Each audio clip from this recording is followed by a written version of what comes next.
చుక్కలన్నీ దిగి వస్తుంటే కరిగిపోని దూరం ఉందా అంతులేని తన అల్లరితో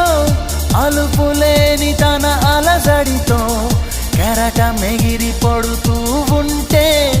ఆకాశం తెగి పడుతుందా మనసుంటే మార్గం ఉంది కదా అనుకుంటే అందనిదుంటుందా అనుకున్నవన్నీ మనకందినట్టే అనుకుంటే తీరిపోదా ఒక్కసారి చెప్పు